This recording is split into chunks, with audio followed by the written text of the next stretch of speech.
Once upon a time, in a land far, far away, lived an amazingly beautiful girl. Cinderella's mother had passed away a very long time ago.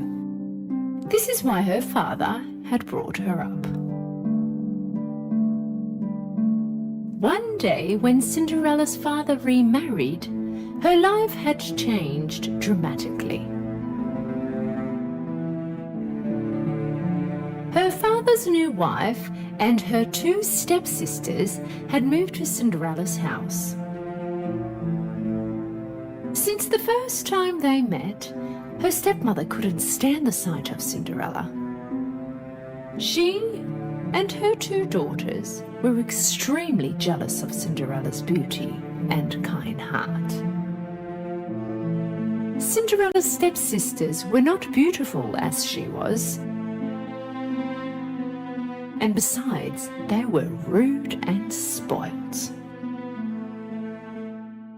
One day, due to work reasons, Cinderella's father had to leave on a long journey. And that was the time when Cinderella's stepmother and stepsisters turned her life into a living hell.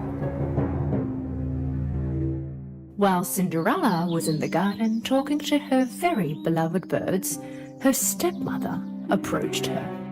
As of today, you will live in the attic. You will do all the housework. Also, I don't want you walking around in these clothes. Cinderella didn't know what to say. Helplessly, she did what she was told.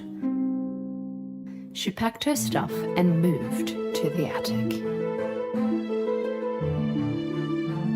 After that day, Cinderella began to do all the housework all on her own. She used to get very tired, but neither her stepmother or her stepsisters felt sorry for her. Wipe the floor again. Can't you see it's still dusty? You haven't done the laundry. I have nothing proper to wear. Cinderella had no friends other than the mice and the birds that used to come to her window. Due to the cold, secretly at night time, Cinderella would go downstairs to the chimney and warm up near the dying fire and fall asleep. As the days went on by, one day in the town, an announcement was made by the kingdom. Our prince will be holding a ball at the castle. All the girls who are eligible for marriage are invited to this ball. As soon as the stepsisters heard about this invitation, they ran home and told their mother. You will be the most beautiful girls at the ball. The prince must pick one of you. That way we will all live in the palace, right, Mother? We must get some gowns and shoes for you girls. Move along, we're going shopping. The stepmother and stepsisters left the house. Hearing all that was talked about, with a sad face, Cinderella stood there and watched. The preparations went on for days. Both the stepsisters had their gowns sewn. Every day they would go in front of the mirror and tell themselves, "We will be the most beautiful girls in the ball."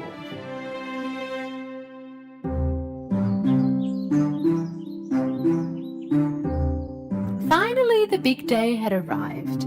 The stepsisters had woken up very early that morning, and so they called Cinderella.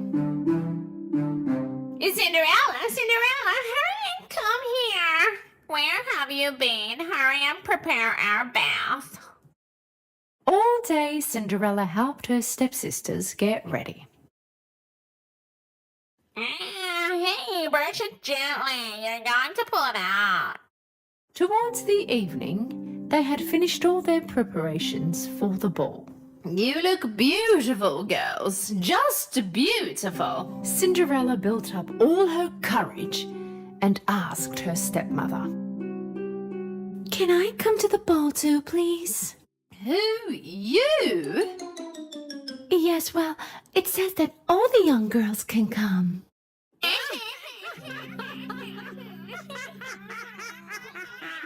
your dress for the ball? The prince is looking for a wife, not for a maid, my dear. Come on, girls, let's not be late for the ball. And you make sure that you've finished all the chores before you go to bed. Her stepmother and her stepsisters made their way to the castle. And all on her own at home, Cinderella began to cry. Why can't I go to the castle too? If my parents were here, none of this would have happened. Right at that moment, a very bright light appeared. At first, Cinderella did not understand what it was. She was staring at the light. Then suddenly, a beautiful fairy appeared in the middle of the light. My beautiful Cinderella, don't cry. You too will go to the ball at the castle. Cinderella could not believe her eyes. She asked in shock, "Can I go? Just look at me." Do not worry. I'm here to help you. Now bring me a pumpkin and 7 mice. Cinderella could not understand why she wanted these things, but still she did as she was told. First, she went to the kitchen and grabbed a big pumpkin. Then she went to the attic, got her mice friends, and went down again. With her magic wand, the fairy turned the pumpkin into a beautiful horse carriage. Then she turned to the mice. One of them turned into the driver, and the other 6 of them turned into beautiful white horses. Amazed as she was, Cinderella was looking at the horse carriage.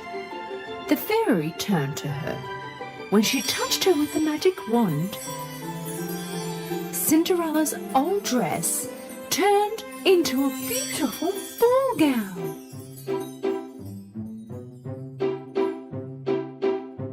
And the slippers on her feet turned into beautiful glass shoes. I look like a princess. Now it is time to go to the ball, but don't forget, you must be home when the clock strikes 12, because by then everything will turn back to what they were. Cinderella listened to the fairy very carefully. Then she hopped on her carriage and started to ride towards the castle. Her mesmerizing carriage stopped in front of the castle. When Cinderella entered through the grand doors to the ballroom, all the eyes were on her. She looked so beautiful and elegant. Her stepmother and even her stepsisters could not stop looking at this beautiful lady. They, of course, could not recognize her. Suddenly, the prince appeared on the stairs. Cinderella really stood out amongst all the young women at the ball. The prince fell in love with the first sight of this beautiful young woman. With everyone watching curiously, he began walking down the stairs and slowly approached her. The stepsisters were very excited because the prince was coming towards them. He's coming to me. Now he's coming to me. But the prince passed on by and stopped in front of Cinderella. Most beautiful young lady, would you please allow this dance to me? Cinderella nodded politely. The prince and Cinderella began to dance amongst the curious looks of all the invitees. Cinderella was so captivated by the music and the dance, she felt like as if she and the prince were the only ones in the ballroom.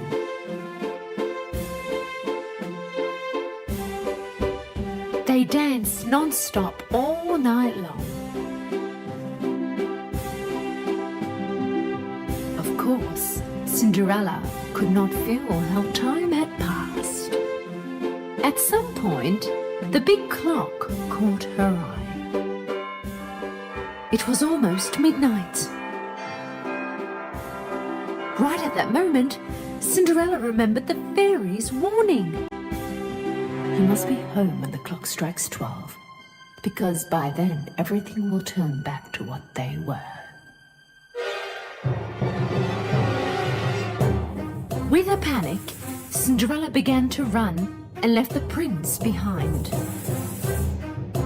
When she was running down the stairs of the castle, she dropped one of her shoes, but she did not even have time to go back and collect it. When she ran further, the clock struck midnight and everything turned back to what they were before. When the prince went out after her, he spotted her shoe on the stairs. Find the owner of this shoe, even if you have to get all the girls in the kingdom to try it. Just find her. Cinderella came home breathless and went straight up to the attic. She started thinking about the night she had with the prince. She knew she had no chance, but still, she had fallen in love with him. It was almost impossible for the prince to find her, and even if he did, he would never recognize her. The prince's men went door to door to every house in the kingdom and looked for the young girl who owned this shoe.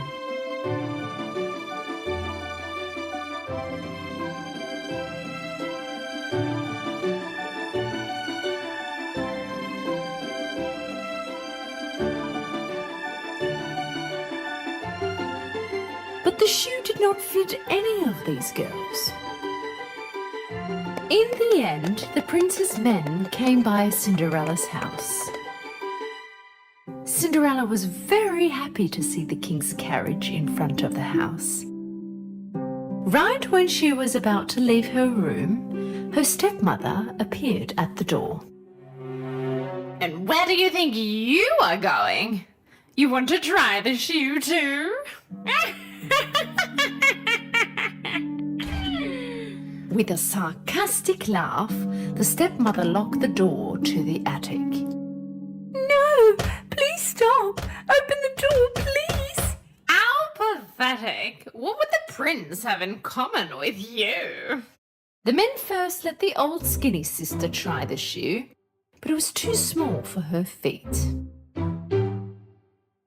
Look how beautifully it fit my foot. Then the younger chubby sister tried the shoe, but her chubby foot did not even get in the shoe. Maybe if we tried it on my other foot? Whatever they did, it just would not work. Finally, Cinderella's last try was to run to the window, but it was too high. So she began crying. Seeing her crying, her mice friends came next to her. My stepmom locked me in. She must have the key. One of the mice slipped underneath the door and ran downstairs. The stepmother was at the door with the prince's men. Why don't you come tomorrow? Today they are a little tired. Their feet must be swollen. The mouse jumped on the stepmother's skirt and, snatching the keys out of her pocket, ran upstairs. He slipped the keys under the door. Cinderella was very happy when she saw the key. Opening the door, she ran down as fast as she could. How did you get out? Please stop, don't go. I want to try the shoe too. The stepmother and her two daughters started to laugh hysterically.